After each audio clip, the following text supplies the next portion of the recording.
반갑습니다. 경제학 강의를 진행하게 될 이재현입니다. 이제부터 이제 경제학 강의를 시작하게 될 텐데요. 본 강의는 간평사 또는 뭐 7급 공무원 시험의 경제학 시험 정도의 난이도 위주로 해서 공부를 해서 진행되도록 할 예정입니다. 오늘 이제 첫 시간인데요. 첫 시간에는 이제 경제학의 기초라고 해서 제1장 우리가 공부하게 될 경제학이라고 하는 과목이 어떤 과목인지 그리고 우리가 이제 전체적으로 어떤 내용을 공부해 갈 것이며 그리고 우리가 이제 공부 방법은 어떻게 될 것인지에 대해서 좀 이해할 수 있는 그런 시간이 되도록 하겠습니다. 먼저 이제 경제학의 기초 여기서 이제 우리는 먼저 이제 경제학이란 무엇인가부터 살펴봐야 되는데요. 일단 이제 그 어떤 학문을 정의한다라고 하는 것은 그 학문이 무엇을 연구하는 것인가, 탐구 대상은 무엇인가로 이제 정의를 하게 됩니다. 그래서 경제학의 정의라고 하면 우리 일반적으로 다음과 같이 정의합니다. 경제학이라고 하는 것은 희소한 경제적 자원의 선택 문제를 다루는 학문이다. 그래서 희소한 경제적 자원의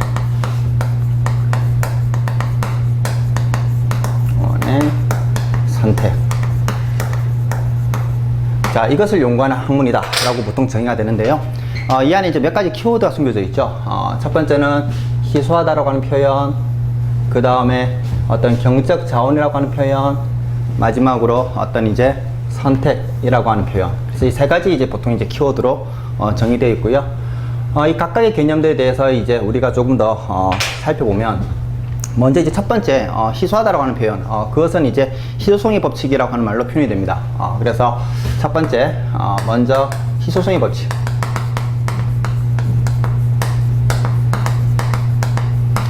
자, 이 희소성의 법칙이라고 하는 것은 우리가 살아가는 어떤 삶의 여건에서 주어진 것을 얘기하는데요. 이 경제학이라고 하는 것은 선택을 연구하는 학문이다 라고 이야기를 했는데, 이 선택 문제의 발생 원인이 바로 희소성의 법칙이에요. 희소성의 법칙이라고 하는 것은 우리가 어떤 갖고 있는 욕망이 있는데 그에 비해서 더 자원이 적은 상태, 그것을 희소성의 법칙이라고 정의합니다. 따라서 희소성의 법칙이라고 하는 것은 우리가 가지고 있는 욕망은 무한한데 그러나 자원은 유한하다, 뭐 이렇게 정의되기도 하고요. 그런데 이 문제는 보다 엄밀히 얘기하면 뭐 무한과 유한의 관계는 아니고요. 어떤 상대적 크기의 관계예요. 그 상대적 크기라고 하는 것은 항상 그 상대적 크기를 따져봤을 때 어떤 욕망이라고 하는 것보다 어떤 이 자원이라고 하는 것이 더 작다. 그래서 희소성의 법칙이라고 하는 것은 어떤 상대적 크기의 문제이다. 저 크기의 문제. 이것이 우리가 처해 있는 여건을 얘기하는 거고요. 여기서 이제 욕망이라고 하는 것은 어떤 가치 판단이 들어가 있는 그런 개념 아니에요. 우리가 보통 욕심하면 어떤 부정적 이미지로 생각하는데, 욕망이라고 하는 것은 단지 바램, 원치를 얘기해요. 원치를 얘기하고, 여기서 얘기하는 리소스, 자원이라고 하는 것은 잠시 뒤에 우리가 좀 더 경제적 자원을 또 설명드리겠습니다만은, 여기서 자원이라고 하는 것은 욕망의 충족 수단을 이야기해요. 그래서 이 어떤 사실 이 자원이라고 하는 것도 욕망에 따라 다르게 정의되겠죠. 내가 가지고 있는 욕망이 어떤 멋진 어떤 뭐 배우자를 만나는 것이다라고 한다면 그 멋진 배우자라고 하는 것도 하나의 자원이 될 것이고요. 또는 어떤 내가 가지고 있는 욕망이라고 하는 것이 어떤 운동을 잘하고 싶다라고 한다면 그때 우리 운동을 해서 달성할 수 있는 어떤 뭐 메달 이런 것도 하나의 어떤 평가 이런 것도 하나의 자원이 될 수가 있을 거예요. 그래서 이것은 어떤 욕망의 어떤 충족 수단으로서의 자원을 정의합니다. 이것이 이제 희소성의 법칙이라고 하는 것인데, 일단 이 파트 자체는 어떤 뭐 여러분들께서 뭐 어떤 간평사라든가 아니면 어떤 또 다른 어떤 뭐 시험 준비한다고 했을 때 이 희소성의 법칙이라고 하는 것 자체가 중요하진 않아요. 그렇게 뭐 지금 이 제1장 자체가 이렇게 시험 문제에 나오는 부분이 많은 건 아닌데, 다만 이 개념 자체가 어떤 경제학의 발생 원인이기 때문에 그 개념 정도는 좀 정확하게 이해를 해달라. 따라서 우리는 갖고 있는 욕망에 비해서 더 자원이 적기 때문에 어떤 욕망을 충족할 것인가를 우리는 신중히 선택을 해야 되겠죠. 모든 욕망을 다 충족시킬 수는 없기 때문에. 따라서 이 희소성의 법칙 때문에 어떤 선택이라고 하는 문제, 다시 얘기하면 이 선택 문제가 바로 경제학의 문제죠. 경제학의 발생 원인이 된다. 그래서 선택 문제의 발생 원인이다. 그래서 경제학이라고 하는 것은 우리 인간이라고 하는 것은 항상 희소성의 법칙 안에서 살아가고 있고, 그래서 이것을 해결하기 위해서 인간이 어떻게 행동하는가, 이것을 연구하는 학문이다. 그래서 이제 개개인 인간이 어떻게 행동하는지 분석하게 될 것이고, 나아가서 국가 전체가 어떤 선택을 할 것인지를 연구하도록 하겠다라고 정의할 수가 있겠죠. 자, 그런데 이제 우리 교재를 보시게 되면 희소성의 법칙 다음에 나와 있는 것이 기회비용이라고 하는 개념이에요. 두 번째로. 자, 이 기회비용이라고 하는 개념은 상당히 어려운 개념이에요. 어려운 개념. 두 번째, 기회비용. 기회비용.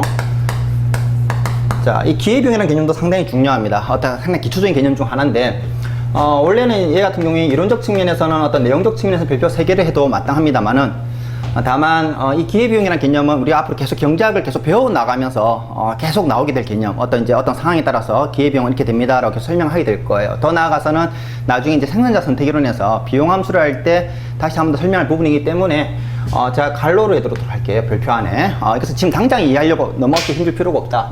지금 제1장 공부할 때는 너무 어깨에 힘을 주지 마시고요. 그냥 편안한 마음으로 우리가 이제 이런 것들 배워 가겠구나 라고 하는 것 정도 보시면 되는 것이고요. 그것과 관련해서 이제 기회비용도 그냥 이제 편안한 마음으로 좀 보셨으면 좋겠어요. 자, 보시면 아까 이제 우리가 조금 전에 희소인 법칙이라고 하는 것은 욕망에 비해서 그것을 충족시킬 수 있는 자원의 양은 부족하다라고 이야기를 했죠. 그렇기 때문에 우리는 어떤 선택이라고 하는 것을 해야 될 것이다. 그런데 선택이라고 하는 것은 필연적으로 무엇을 내포하는가? A를 선택했다. 그러니까 A, B 둘 중에 A를 선택했다라고 하는 것은 B를 포기했다는 것이죠. 선택이라고 하는 것은 필연적으로 포기라고 하는 것을 수반하게 됩니다. 이때 이 포기한 것, 이것을 기회비용이라고 정의를 해요. 그래서 기회비용이라고 하는 것은 선택 시 포기한 것 중,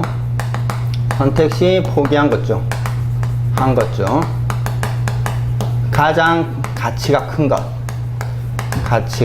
것, 이것을 기회비용이라고 정의를 하는데, 여기서 이제 키워드가 아마 여러분들이 그 교과서에 나와 있는 예제를 풀다 보면 가장 가치가 큰 것 막 이렇게 또 막 해서 또 생각해야 되는 그런 문제도 있고 여러 가지 응용 문제가 있지만, 일단 우리가 지금 여기서 이해해야 될 것은 키워드는 뭐냐면, 조금 전에 제가 얘기했던 키워드는 바로 포기입니다. 이 포기한 것을 기회비용으로 간주하겠다라는 것이죠. 우리가 A와 B 중에 얘가 A를 선택했다. 그렇다고 한다면 A를 선택한 대가는 무엇인가? 그 대가는 바로 B를 포기한 것을 얘기를 해요. 그래서 B가 바로 A 선택의 기회비용이다 라고 이제 표현하는 것이 되는 거고요. 이 기회비용을 우리는 차후에 자세히 배울 겁니다. 그러니까 지금 그냥 그냥 편안하게 따라오시면 돼요. 이 기회비용이라고 하는 것은 나중에 이제 측정을 하게 될 때 크게 이 기회비용을 어떤 명시적 비용, 그리고 뭐 묵시적 비용, 이렇게 이제 보통 둘로 구분을 하게 돼요. 이 기회비용이라고 하는 것을. 우리가 일상적인 생활 속에서 보통 비용이라고 하게 되면 보통 명시적 비용, 얘를 생각하게 돼요. 이것은 뭐 회계학적 비용이다 라고 해서 나중에 비용 함수 다시 또 배우게 될 텐데, 지금 잠깐 좀 예를 들게요. 무슨 말인지. 우리 교과서 보시면 어떤 이제 대학 입학에 가는 얘기가 나와 있어요. 그러면 이제 어떤 한 주체, 경제 주체, 나중에 배우게 될 텐데, 어떤 개인 A가 있는데, 이 개인 A라고 하는 사람이 어떤 대학 교육을 받기로 했어요.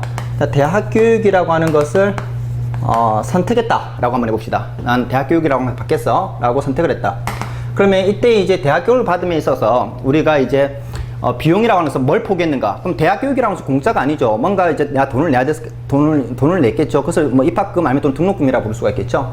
그럼 내가 대학 교육을 받음에 있어서 선택을 함에 있어서 포기했던 것은 뭐 입학금이 있을 거고, 입학금이 있고, 그 다음에 어떤 또 내지 또 등록금이 있겠죠.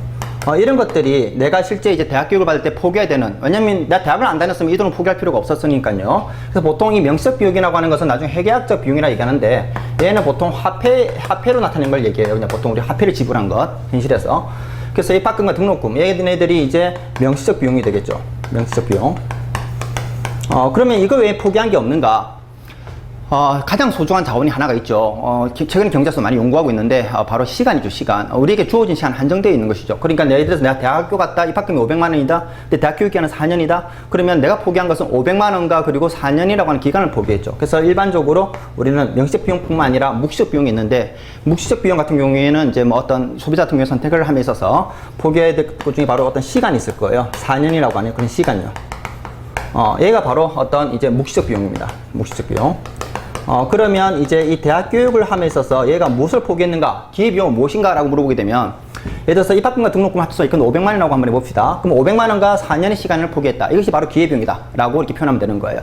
또는 어떻게 표현할 수도 있냐면, 이때, 이렇게 다 나열하는 것보다 그냥 전체적으로 다 합해고 나타낼 수는 없겠는가? 그러면 이제 이 시간이라고 하는 것을, 나중에 이제 시간의 가치를 어떻게 측정하는지도 조금씩 이제 경제를 배우다 보면 알게 될 텐데, 보통 이제 이 시간이라고 하는 것은, 얘가, 이 4년이라고 하는 어떤 시간의 가치라고 하는 것은 보통 이제 얘의 어떤 생산성, 또는 나중에 이제 어떤 임금, 소득, 얘가 일을 했다라고 하면 볼 수 있었던 소득으로 보통 간주를 합니다. 그래서 얘를 측정할 때 보통 임금률을 쓰게 돼요. 임금률. 나중에 임금률도 나중에 배울 거예요. 이건 보통 시간당 임금을 임금률이라고 부르는데, 어쨌든 4년 동안 얘가 벌 수 있었던 소득, 그리고 그 시간의 가치를 그때 걔가 일을 했다라고 한다면, 노동을 했다라고 한다면 벌 수 있었던 소득, 그 다음에 그리고 실제 지불했던 비용, 이렇게 이제 우리가 생각을 할 수가 있겠죠. 이것이 어떤 이제 대학 교육과 관련된 어떤 이제 기회비용이다라고 볼 수가 있고요. 좀 더 간단한 예로 하나 더 추가해 보면 영화 관람 한번 생각해 봅시다. 영화 관람을 한번 해볼게요. 영화 관람도 마찬가지예요. 우리가 보통 입장료 내죠. 그래서 어떤 영화 관람 어떤 관람비가 있을 거예요. 직접적인 관람비, 화폐액으로 냈던 뭐 영화 관람비 뭐 얼마가 있을 거고요. 그 다음에 또 플러스 뭐가 있습니까? 역시 또 영화 관람할 때 아까운 나의 수명을 포기했죠. 주어진 시간. 그래서 시간을 포기했다. 예를 들어서 뭐 시간 2시간을 포기했다. 그러면 이제 예를 들어서 영화 관람비가 어떤 뭐 10,000원이라고 하고, 그 다음에 얘가 월 받았던 시간당 임금률, 보통 임금률 웨이지 W를 나중에 표기를 하게 되는데요. 어떤 얘가 시간당 아르바이트를 했다고 한다면 원래 벌 수 있었던 소득이 예를 들어서 뭐 3,000원이다. 좀 작게 잡아 볼게요. 라고 한다면 얘의 어떤 이제 기회비용 어떻게 되는가? 기회비용은 뭐 관람비와 그리고 10,000원과 2시간이 표현이 되고요. 아니면 1시간당 3,000짜리 버는 사람이기 때문에 6,000원 해서 기회비용은, 영화 관람의 기회비용은 16,000원이다 라고 표현을 해야 되고요. 또는 어떻게 표현할 수도 있냐면 얘를 죄송합니다. 15,000원 바꿉시다. 딸이 또 표현해 보기 위해서. 그럼 얼마로 바뀌어요? 만원 해서 20,000원 바뀌게 되겠죠. 20,000원 바뀌게 될 것이고, 또는 20,000원이라고 표현을 할 수도 있고, 또는 영화 관람할 때 원래 이 10,000원이라고 하는 것은 10,000원을 벌기 위해서는 얘가 몇 시간을 일해야 되냐면 2시간을 일을 해야 되는 것이죠. 따라서 얘는 영화 관람을 할 때 얘는 또는 5와 또는 얘는 어떤 4시간, 자신의 삶 속에서 이 4시간을 영화 관람에 있어서 썼다는 것이죠. 그래서 영화 관람 하기 위해서 2시간 또 노동을 했고요. 그 다음에 또 영화 관람, 직접 관람하는데 또 2시간을 썼고요. 그래서 뭐 4시간이라고 표현할 수도 있고요. 그래서 기회비용을 표현하는 방법은 여러 가지가 있습니다. 화폐를 표현할 수도 있고, 다음과 같이 시간을 표현할 수도 있고요. 또는 얘가 만약 20,000원이 아니라, 20,000원 가지고 얘가, 영화 관람이 아니라 또 다른 걸 할 수가 있는데, 뭐 그 중에 대표적인 것이, 얘가 가장 하고 싶었던 것이, 예를 들어서 뭐 청바지를 사는 거다. 그러면 뭐 청바지 한 벌, 이렇게 표현할 수도 있어요. 그래서 여기서 가장 가치 큰 것을 해라라고 하는 것은 중복 계산이 되지 않도록 이 중에 하나만 얘기해라. 이 중에 하나만. 얘라고 얘기하지 말고, 그냥 기회비용은 20,000원입니다. 라고 얘기하던가, 또는 4시간이라고 얘기하던가, 또는 청바지 한 벌입니다. 이렇게 얘기를 해라. 이런 의미를 담고 있어요. 여기 나와 있는 예제들은 좀 어렵습니다. 뭐 일일이 아직 지금 다 풀 필요는 없고요. 나중에 경제학을 다 배운 다음에 한번 좀 풀어보시면, 중간중간 계속 기회비용 개념 나오니까 경제학에서 다 푸신 다음에, 다 배운 다음에 푸시면 좋을 것 같아요. 그 다음에 또 역시 또 한 가지 또 참고로, 지금 계속 참고로 나중에 좀 더 우리가 계속 배울 거니까, 참고로 이제 매몰 비용이라고 하는 것이 있어요. 성큰 코스트라고 하는 것이 있는데, 이 매몰 비용이라고 하는 것은 선택 여부와 무관하게 발생하는 비용을 얘기해요. 그러니까 내가 어떠한 선택 여부와 무관하게 발생하는 그런 비용을 매몰 비용이라고 얘기를 해요. 또는 이제 뭐 횟수 불가능한 비용, 선택 시체에서 획수 불가능한 비용이다 라고 얘기를 하게 되는데, 이것은 선택 여부와 무관한 비용이기 때문에 얘는 어떤 선택 시에 고려해서는 안 돼요. 선택 시 고려 대상이 아닙니다. 대상이 아니다. 자, 이에 대해서도 나중에 좀 우리가 배울 거니까 지금 하나 예를 들게요. 아까 이제 우리가 대학계 어떤 교육 기회비용 살짝 예를 든 적이 있죠. 그때 이제 뭐 등록금이 있었고, 그 다음에 그리고 그 뭐 입학금이 있었고, 그 다음에 4년이라는 시간을 비용을 지불해서 해야 될 것이다 라고 얘기를 했어요.